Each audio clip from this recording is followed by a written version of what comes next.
Bonjour et bienvenue dans cette nouvelle vidéo. Aujourd'hui j'avais envie de vous parler de culture et de découverte du monde grâce à la pédagogie Montessori. Alors c'est un sujet qui est très intéressant je trouve puisque parmi le matériel que Maria Montessori a créé et que l'on peut trouver aujourd'hui dans des ambiances Montessori, il y a tout ce que l'on appelle le matériel de culture. Donc dedans on va retrouver par exemple la géographie, l'histoire, la botanique, la zoologie, la musique, etc. Donc tous ces domaines qui vont permettre à l'enfant de découvrir le monde, découvrir la nature qui l'entoure, découvrir l'histoire de son pays, même de sa famille. Et donc il existe tout un matériel qui va lui permettre de découvrir son environnement, de découvrir le monde. Ce qui est intéressant à noter, c'est que malheureusement, beaucoup d'ambiances, beaucoup d'écoles se contentent de ce matériel-là. Alors, c'est sûr, il est formidable et il permet vraiment à l'enfant de développer ses compétences, d'enrichir ses connaissances et de nourrir sa curiosité. Sauf que ce qui est très important à noter et ce qui devrait être un préalable au matériel, c'est le contact avec la réalité. C'est sortir de sa classe ou sortir de sa maison et d'aller à la rencontre des habitants de la rue, des habitants du village, des habitants du quartier. C'est d'aller rencontrer le vétérinaire, les boueurs, le fleuriste, le boulanger. C'est d'aller chercher les informations dans la nature, d'aller voir un fermier, de voir comment poussent les plantes, d'aller vraiment au contact de la réalité. On est vraiment dans cette optique-là, dans la pédagogie Montessori, c'est de permettre à l'enfant d'être au contact réel, concret, de son environnement proche. Et pas finalement simplement de connaître son environnement au travers de cartes de mise en paire, de nomenclature, etc.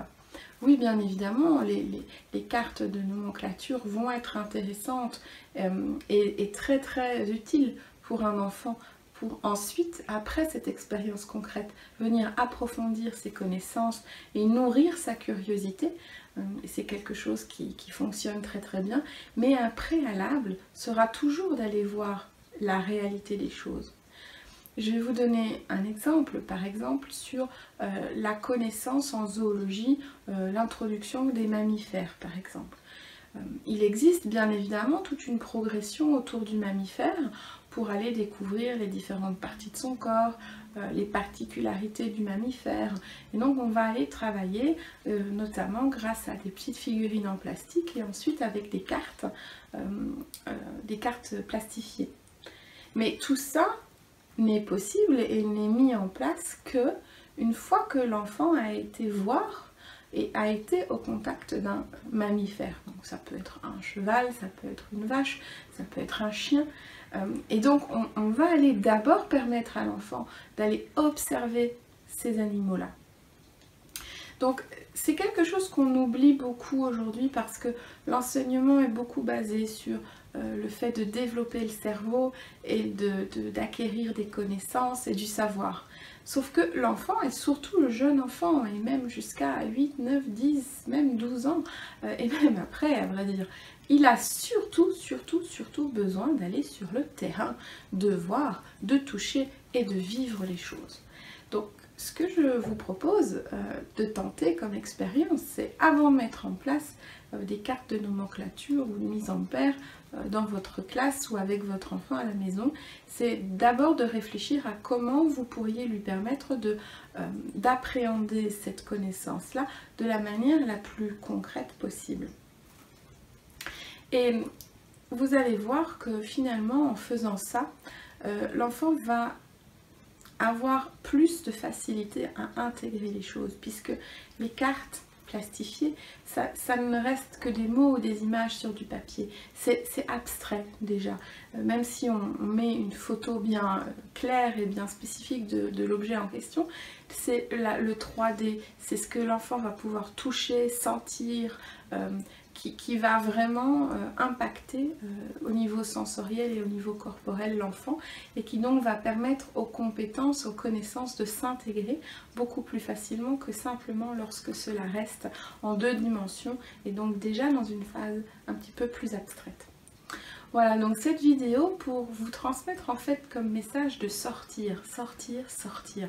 C'est ça qui va être le plus important pour les enfants, c'est d'être au contact du monde, c'est de pousser les murs de la classe ou de la maison, c'est d'aller rencontrer les gens, c'est d'être en lien. Les enfants ont besoin d'être en lien, de se sentir enracinés dans une communauté d'hommes et dans une communauté de nature, j'appartiens à un univers et j'ai besoin pour apprendre et pour grandir, d'aller toucher, d'aller sentir, d'aller goûter les choses, d'être vraiment dans le concret, dans le corps, dans le matériel, vraiment dans le fait de sentir les choses dans son corps.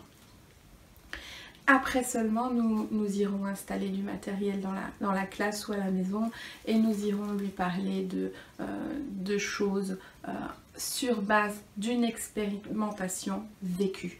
Donc privilégier le vécu, c'est permettre à l'enfant de se sentir membre de cette communauté-là et surtout de permettre à l'enfant de faire des apprentissages qui non seulement font sens, mais sont concrets et réels. C'est permettre aussi à l'enfant de comprendre en quoi les apprentissages vont lui être utiles. Parce que tant qu'un apprentissage ne fait pas sens pour un enfant, c'est très compliqué pour lui d'apprendre. Donc à partir du moment où pour lui, il se sent en lien, eh bien forcément ce sera plus simple et ça fera sens pour lui. Voilà, donc n'oubliez pas de sortir d'abord et ensuite de proposer à l'enfant les cartes. C'est vraiment dans cet ordre-là que l'enfant a besoin de faire les choses et que vous aurez de chouettes résultats.